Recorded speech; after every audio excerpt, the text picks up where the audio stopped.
It's called the world's oldest profession, and for good reason. According to British sociologist Catherine Hakim, prostitution thrives in every society of the modern world and has done so throughout recorded history. It's not even a solely human enterprise, in that female chimpanzees have been observed exchanging sex for food. In almost all localities in the United States, sex work is illegal, but its legal status varies widely around the world. In some countries, such as the Netherlands, it's legal and regulated. In others, such as New Zealand, it's decriminalized, meaning there are no laws regulating or restricting it. And in still other countries such as Thailand, it's technically illegal but the laws aren't enforced. Whether it's legal or not, however, sex work is a stigmatized occupation everywhere in the world.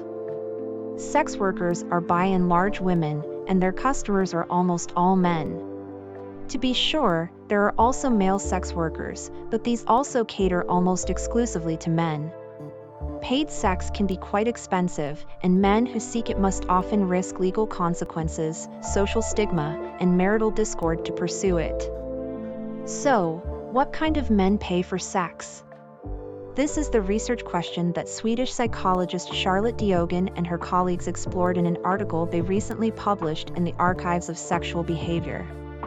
The study used data from a sample of over 6,000 Swedish men, aged 16 to 84, taken from a much larger survey of sexual and reproductive health conducted by the Public Health Agency of Sweden in 2017. The key question in this survey that formed the basis of this research project was, have you ever paid for or given other compensation for sex?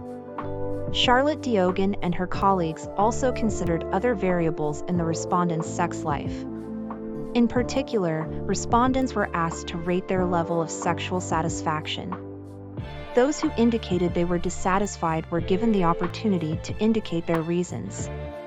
These included the lack of a sex partner, an insufficient number of sex partners, and not being able to have sex with their partner the way they'd like.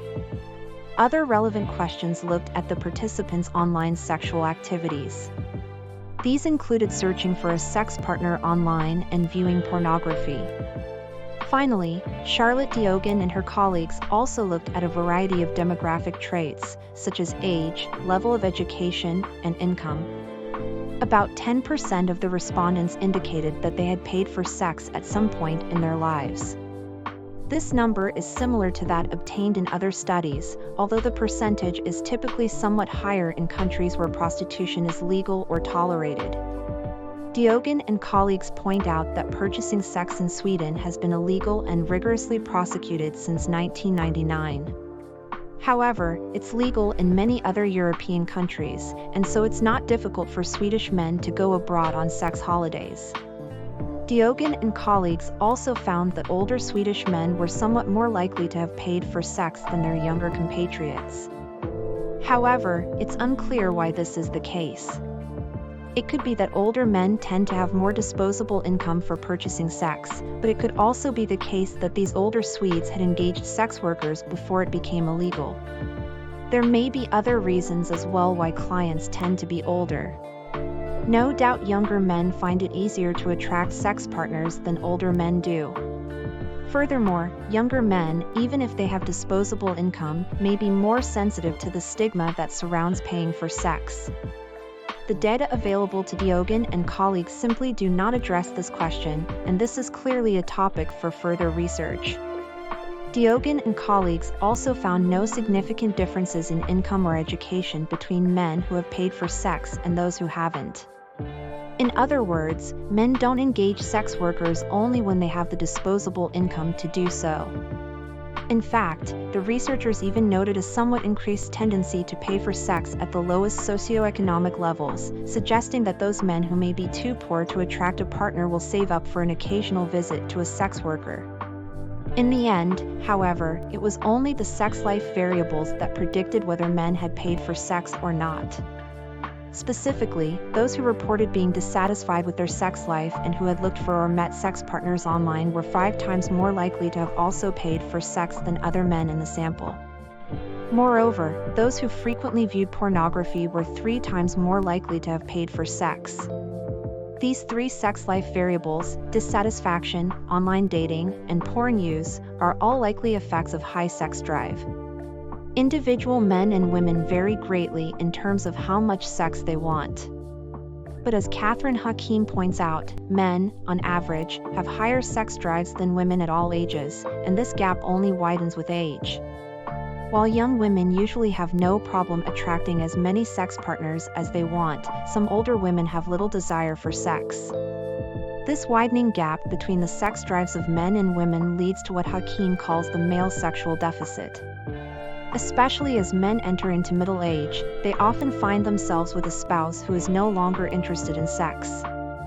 Those older men who can still attract younger women will do so either by having extramarital affairs or else by divorcing and remarrying. Meanwhile, those who can't do so may turn to sex workers instead to meet their sexual needs.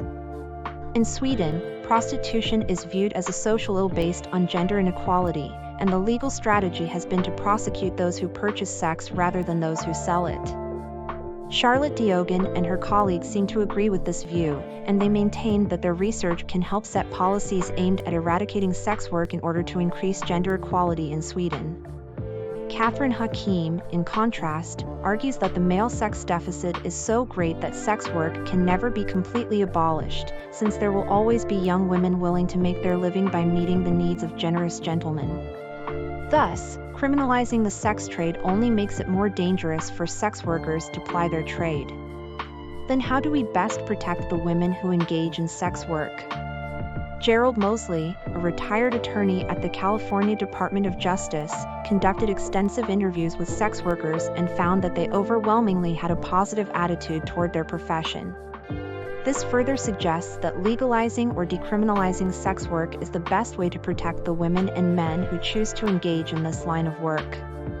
Furthermore, the sex workers Mosley talked with confirmed what Hakim, as well as Diogen and colleagues, found in their research, that is, that men who pay for sex do so because they aren't getting their sexual needs met in their everyday relationships.